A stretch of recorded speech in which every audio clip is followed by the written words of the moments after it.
ఈరోజు doctors day కాబట్టి మీ గురించి చెప్పండి. అంటే మీరు వైద్య వృత్తిలోకి ఎలా వచ్చారు, ఎవరిని చూసి ఇన్స్పైర్ అయ్యారు? యా అంటే దాదాపుగా మనందరికీ కూడా డాక్టర్ దగ్గర వెళ్ళడం అనేది చాలా చిన్నప్పుడే మొదలవుతూ ఉంటుంది.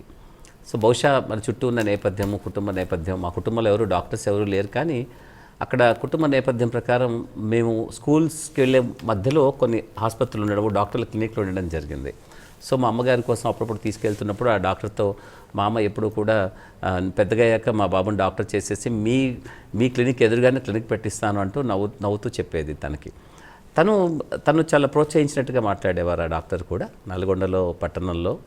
అది బహుశా స్కూల్లో టీచర్స్ ముఖ్యంగా మనం ఎంత కాదనుకున్నా కూడా మనిషి జీవితంలో, ఏ మనిషి జీవితంలోనైనా చిన్నప్పుడు మన కుటుంబ సభ్యులు, అక్క చెల్లెలు, అన్నదమ్ములతో పాటుగా మన సన్నిహితంగా ఉన్నవాళ్ళు, స్నేహితులు, ప్లస్ అలాగే మనకి టీచర్స్ ఎవరైతే ఉంటారో వాళ్ళ ప్రభావం చాలా గొప్పగా ఉంటుంది. నేను దాని నుంచి తప్పించుకోలేకపోయాను. ప్లస్ వాళ్ళ ప్రభావం నేను ఇప్పటికీ ఒప్పుకుంటాను. ఎప్పటికైనా కూడా మంచి టీచర్లు ఉండడం అన్నది ఒక మనిషి యొక్క అదృష్టం. అంటే నాకైతే అదృష్టం అది, ఎందుకంటే నా చిన్నప్పటి నుంచి నా చివరికి నా డిగ్రీలన్నీ అయిపోయేదాకా కూడా చివరి చదువుదాకా అందరూ మంచి టీచర్లు దొరికారు, మంచి ప్రొఫెసర్లు దొరికారు నాకు జీవితంలో. అంటే చిన్నప్పుడు టీచర్ల యొక్క ప్రభావం చాలా అత్యధికంగా ఉండింది నా మీద, ప్రతి అంశంలోనూ. కేవలం చదువులో మంచి చదువుకోవడం ఒకటి, డాక్టర్ అవ్వాలని కోరికలో కాదు, నాలో ఉన్నటువంటి ఏదైనా ప్రత్యేకతలు ఏదన్నా స్పష్టంగా కనపడుతున్నాయి అనుకుంటే అది వాళ్ళ ప్రభావమే ఎక్కువగా ఉంటుంది. సో కాబట్టి వాళ్ళు స్కూల్లో మీరందరూ ఏమవుతారు అని అడిగినప్పుడు నేను కాకతాళీయంగా నేను ఒకటే డాక్టర్ అవుతాను అనుకున్నాను అవుదాం అనుకుంటున్నాను అని చెప్పాను.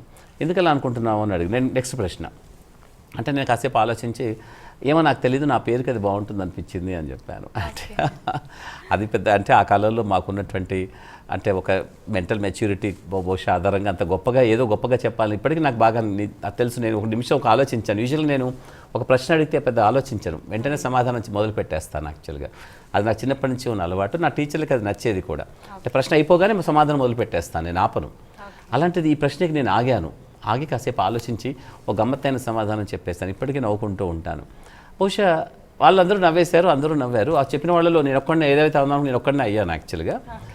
అయితే అంటే అది పెద్దగా ప్రధానం కాకపోయినప్పటికీ కూడా అప్పటి నుంచి నిజంగా సీరియస్గా కొంచెం ఆలోచించడం మొదలుపెట్టాను. ఏదేదో బాగుంది కదా, నేను ఆన్సర్ చెప్పేశాను అంటే అప్పుడు మా కాలంలో ఒక మంచి పిల్లవాడు, మంచివాడు అనిపించుకున్న పిల్లవాడు ఎవరన్నా ఉంటే వాడు ఒక మాట అనేసిన తర్వాత దాని గురించి నిజాయితీగా ఆలోచిస్తారని ఒక భావన ఉండింది ఆ టైంలో.